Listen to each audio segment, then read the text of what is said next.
पहले तो हमने क्या किया, स्टेप 1 में कलेक्ट कर लिया हमारे सारे इंपॉर्टेंट कैटेगरी पेजेस की यूआरएल। उसके बाद हम स्टेप 2 पे गए और कोड को कॉपी कर लिया। ये कोड आपको यहाँ पे ही मिल जाएगा, ये स्लाइड में, how to create a site map, इसका पूरा कोड यहाँ पे भी दिया गया है। इस पर्टिकुलर कोड में ये तो साइट मैप XML फॉर्मेट में है, वो बता रहा है पहली 2 लाइन। उसके बाद हम यूआरएल चालू कर रहे हैं, जहाँ पे example.com है उसको हटा के हम अपनी यूआरएल डाल दिए यहाँ पे। उसके बाद 3 एडिशनल इंफॉर्मेशन है, आपको डालना है तो डालो, नहीं डालना है तो बिल्कुल मत डालो। एक तो है लास्ट मॉडिफाइड डेट। अगर मैंने ये लास्ट मॉडिफाई किया 2023 दिसंबर को, तो मैं यहाँ पे डाल सकती हूँ कितनी तारीख को, 5 तारीख को। चेंज फ्रीक्वेंसी इस पेज में कितने चेंज हुए हैं, मंथली। उसका कि क्रॉलर मेरी वेबसाइट पे मंथली, मतलब बहुत ज्यादा विजिट नहीं करेंगे डेली, मंथली बेसिस पे, मतलब होगा वो ऑफन आएंगे बट इतने ज्यादा फ्रीक्वेंसी में नहीं आएंगे। तो उस वजह से मेरा जो सर्वर है उसकी स्पीड मेंटेन रहेगी, ज्यादा लोड नहीं आएगा उन पेजेस पे।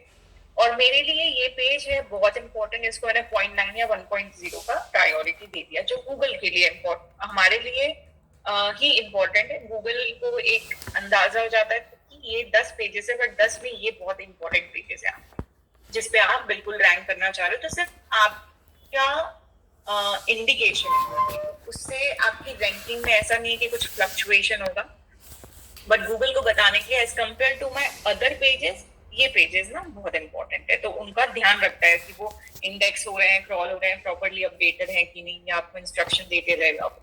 ठीक है, तो इस तरीके से हमारा साइट मैप का पहला कोड कंप्लीट हुआ।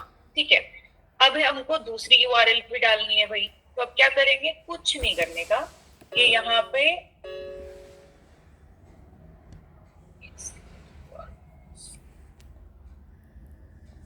इस पर्टिकुलर कोड को वापस मैं करती हूँ कॉपी। ठीक है, और यहाँ पे अब मेरी जो हम एग्जाम मतलब पहली वाली यूआरएल है उसको रिप्लेस करके इसको डाल देते हैं। ये किया। अब भाई ये मुझे नहीं चाहिए, ये लास्ट मॉडिफाइड डेट नहीं डालना है मुझे, चेंज फ्रीक्वेंसी भी नहीं डालना है, सिर्फ प्रायोरिटी देना चाह रही हूँ मैं इस पेज पे, और वो प्रायोरिटी मैं दे रही हूँ 0.8 की। ठीक है, वो मेरी मर्जी। फिर उसके बाद वापस ये यूआरएल कॉपी किया, इधर किया पेस्ट, फिर सेम चीज रिपीट करना है। आपको जो जो इन्फॉर्मेशन डालनी है उसको आप कॉपी करो और यहाँ पे यूआरएल को कॉपी करते जाओ, और एडिशनल जो 3 इन्फॉर्मेशन है, change frequency, last modified date, वो आपके ऊपर है, आपको डालनी है नहीं डालनी है। ठीक है, इस तरीके से कर सकते हैं। अब ना ही आप कोडर हो ना ही मैं, हम ग्रामरली क्यों यूज करते हैं, जब हम कोई कंटेंट लिखते हैं और हमको नहीं पता कि भाई स्पेलिंग सही है या नहीं, पंक्चुएशन एरर्स तो नहीं है, या ग्रामेटिकल एरर्स तो नहीं, तो हम ग्रामरली का यूज करते हैं। वैसे ही इस कोड को भी हम चेक कर सकते हैं कि भाई इस कोड में, क्योंकि हम कोडर नहीं है, हमें नहीं पता कि भाई कहाँ पे कोई फॉरवर्ड स्लैश हो गया, कुछ हो गया, मुझे भी नहीं पता ये सारी चीजें। एनीवे काम भी डेवलपर का है। ठीक है, बट क्योंकि आप अपनी वेबसाइट बना रहे हो और अगर आप खुद ये सारी चीजें करनी है, वैसे तो आप साइट मैप सीएमएस साइट अपनी सीएमएस में बना रहे हो, जैसे विक्स वर्डप्रेस है, वो आपके ऑटोमेटिकली साइट में बना भी देते हो। मैं बताऊंगी भी आप कैसे चेक कर सकते हो कि उसने बनाया भी है नहीं।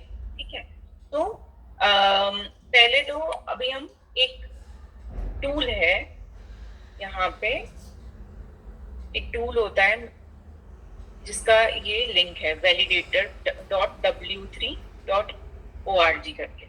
यहाँ पे इस फाइल को आप कर लोगे सेव। ठीक है, इस फाइल को सेव करने के बाद यहाँ पे अपलोड कर दो। तो जैसे हमको ग्रामरली नहीं बता देता कि भाई यहाँ पे कुछ एरर या कुछ है, वैसे तो आप अगर इस कोड को फॉलो कर रहे हो तो आपका कोई एरर होगा ही नहीं, बट फिर भी वो आपको यहाँ पे बता देगा कि यहाँ पे एक्स्ट्रा वो हो गया। तो जैसे ग्रामरली सजेशन दे देता है, वैसे ये पर्टिकुलर जो टूल है ये आपको सजेस्ट कर देगा। ठीक है, तो ये वैलिडेशन टूल है आपके साइट मैप का। जैसे ग्रामरली से चेक करते हैं अपने ग्रामेटिकल एरर्स, वैसे ही ये टूल आपका कोड चेक कर देगा। ठीक है, फिर कुछ एग्जांपल्स मैं आपको बताती हूँ कि साइट मैप जब सबमिट हो गया, ठीक है, तो आप चेक कर सकते हो, किसी भी वेबसाइट का साइट मैप चेक कर सकते हो। तो You go sit. मान के चलो आपका साइट मैप है, मैंने साइट मैप सबमिट कहाँ करना है, वो डेवलपर को ही देना है? नहीं, अभी हम पहले तो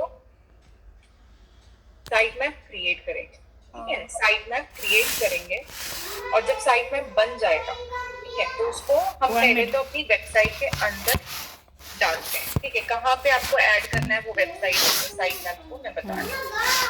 Go. No problem. Go.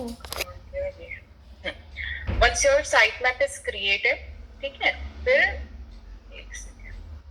Next you will want to add your site map file, जो एक फाइल हमने बनाया है .xml वाली, उसको हमारी वेबसाइट की रूट फोल्डर में हम डालते हैं। ये लोकली थ्रू FTP हो सकता है और आइडियली डेवलपर करेगा ये काम। Adding your site map file to the root folder means that it will be located to your website.com। तो बेसिकली ये साइट मैप बना लिया आपने, इसके बाद कुछ नहीं करना, इस साइट मैप को डेवलपर को दे दो, वो वैलिडेट भी कर लेगा कि भाई सब कुछ सही है या नहीं, और वो इसको रूट फोल्डर में डालेगा वेबसाइट के। ये FTP के थ्रू हो सकता है या तो आइडियली डेवलपर्स को मैन्युअली ऐड करेगा, ठीक है। ये हम नहीं सीख सकते क्योंकि सबसे पहली बात तो अलग अलग कोडिंग के नॉलेज होना चाहिए आपको, और हम कोई भी अगर आप हो सकता है आपको पता चल गया कि इस कोड पे है वेबसाइट, फिर आप गूगल पे गए, यूट्यूब पे कुछ आपने देख लिया, एक ट्यूटोरियल, और आपने कोशिश किया ऐड करने, धोखे से भी मत करना वो काम। अगर कहीं पे भी गलत पेस्ट हो गया ना तो पूरी वेबसाइट क्रैश हो जाती है। तो ये हमारा काम है ही नहीं, ये डेवलपर काम करेंगे ये सारी चीजें।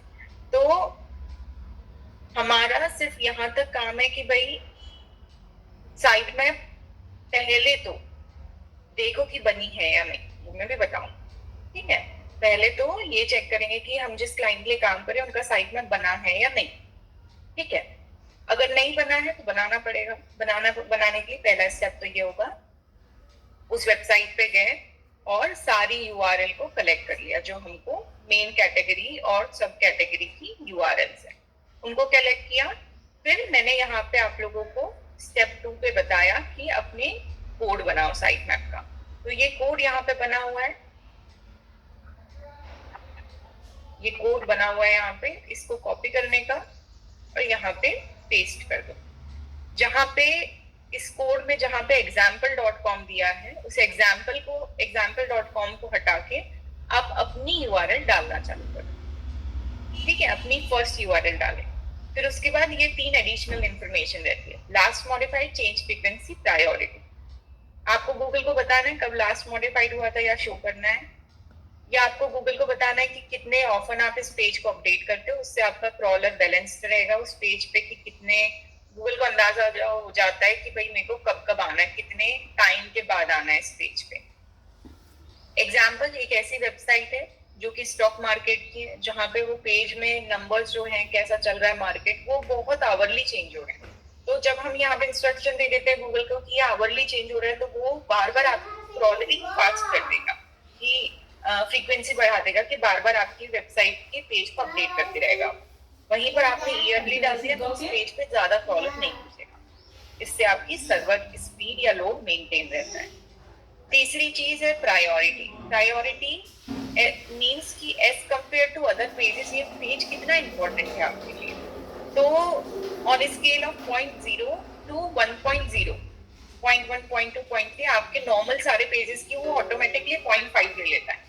बट आप गूगल को बताना चाहो कि ये मेरे इंपॉर्टेंट पेजेस हैं भाई, मेरे लिए बहुत इंपॉर्टेंट है, तो वो जैसे हम हाईलाइट करते थे बुक में, वैसे हम इन पेज को हाईलाइट कर सकते हैं। ये तीनों एडिशनल इंफॉर्मेशन एडिशनल है, ये तीनों इंफॉर्मेशन आपको नहीं डालना तो मत डालो। आपका साइट में एक एग्जांपल मैं आपको दिखा रही हूँ, यहाँ पे कुछ ऐसा भी रहता है, जैसे एक गोफिश डिजिटल करके कंपनी, उसका साइट में वैसा है, URL है gofishdigital.com, उन्होंने प्रायोरिटी, चेंज फ्रीक्वेंसी ये सब डाला ही नहीं है, सिर्फ और सिर्फ अपनी URL डाली है। ये about us, contact us, service page, SEO page, ऐसे करके बस URL डाल के रखना है, ठीक है। तो ये साइट मैप अपन ने जैसे कोड पे दिया था उस कोड के अकॉर्डिंगली इसको बना लिया, जहां जहां पे जो इन्फॉर्मेशन देनी थी वो दे दिया हमने। कॉपी पेस्ट कर करके। वंस दैट इज डन, फिर एक वैलिडेशन रहता है, कोड वैलिडेटर, ये वाला टूल, इसके अंदर आप अपलोड कर दो फाइल, तो वो बता देगा कहीं पे कोई दिक्कत नहीं। बस ये आपका काम नहीं है, आप ये बना के डेवलपर को सिंपली हैंड ओवर कर दो। वो डेवलपर का काम रहेगा कि वो इसको जाके रूट फोल्डर में, वेबसाइट का एक रूट फोल्डर होता है, उस रूट फोल्डर में ये साइट मैप जो XML फॉर्मेट की फाइल अपलोड हो जाएगी, उससे साइट मैप आपका सबमिट हो जाएगा। ठीक है, हम ये चीज नहीं करेंगे, बट आपकी अभी CMS वेबसाइट है तो आपका साइट मैप ऑटोमेटिकली बना लिया होगा उसने। जब आप पब्लिश करोगे तो आपकी साइट मैप बना लेते, मगर आपको देखना है कि भाई मेरी साइट मैप बनी है कि नहीं, या जब मैं क्लाइंट के काम करना चालू कर रही हूँ तो मुझे देखना उनकी बनी हुई है कि नहीं, या मैंने जब बनाया तो मेरी बनी या नहीं। या ये भी हमें देखना है कि जब हम डेवलपर को बोल दिए कि भाई तुम साइट मैप एडिट कर दो तो उन्होंने किया कि नहीं।